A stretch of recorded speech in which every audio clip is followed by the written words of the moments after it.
We have read tonight and heard how the invisible God has done everything possible to reveal himself to the human race that he created. And the greatest act of revelation, of course, was the coming of the Son of God, the second person of the Trinity, who decided to come in human flesh. And even though he lived in one period of human history, Jesus has left us signs of the reality of his presence and especially of God's love. Tonight, we encounter many of those visible signs that speak to us of God's presence and of his great love for us. Just as the Hebrew people walked through the Red Sea to freedom and to the Promised Land, so tonight our elect will journey through the waters of baptism to know and to experience the new life that Christ wants to give them. The Hebrew people had to leave behind an old way of life, its slavery. And even though they were glad to go, they complained to Moses the hardship that they had to endure.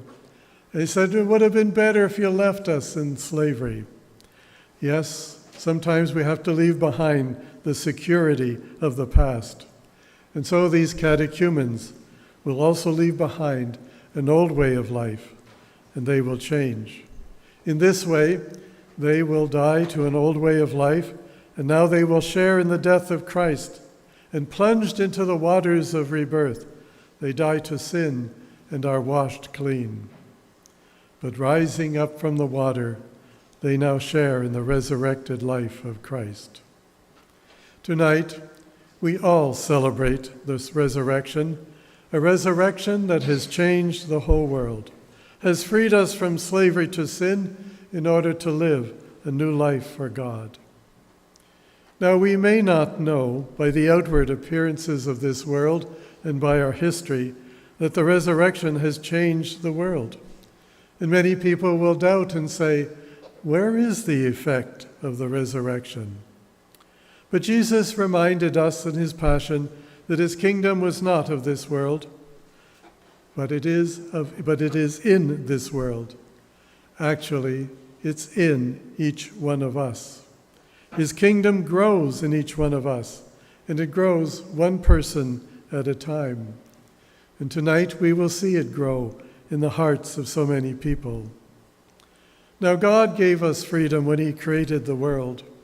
And so Jesus recognized that this hasn't really gotten us anywhere. We have sinned, and we turned away from God's plan. And so Christ could not conquer the world and force people to believe in him or in God, because if he had to force us, that would make love impossible, and it would make us deny the very nature of God, who is love himself. And that is why the change that Christ brought about is one that is much more subtle. It is a spiritual change. It is one that is brought by faith. Each one of us is part of that. Each one of us is called to be people who bring this into the world. Each person is the only one who's capable of bringing this power of the resurrection into the world. And that is the great dignity, but it's also the great duty that God has given to each one of us. As we witness the baptisms tonight, I hope that it renews our own pledge, our own dying to sin, our own rising to new life. And I hope then that we can see that power that is within us, that changes us, that makes us God's holy people. And in order that we may constantly be renewed week after week, we come to this Holy Eucharist. And here Jesus continues to nourish and continues to fuel that new life so that it remains active and it may strong in this world. Tonight, as you witness these 9 people who are to be baptized, you will have an immediate reaction. You will marvel at the way they have been baptized. And some of you will say, gee, I wish I was baptized that way. And many of you will say, thank God it's not me.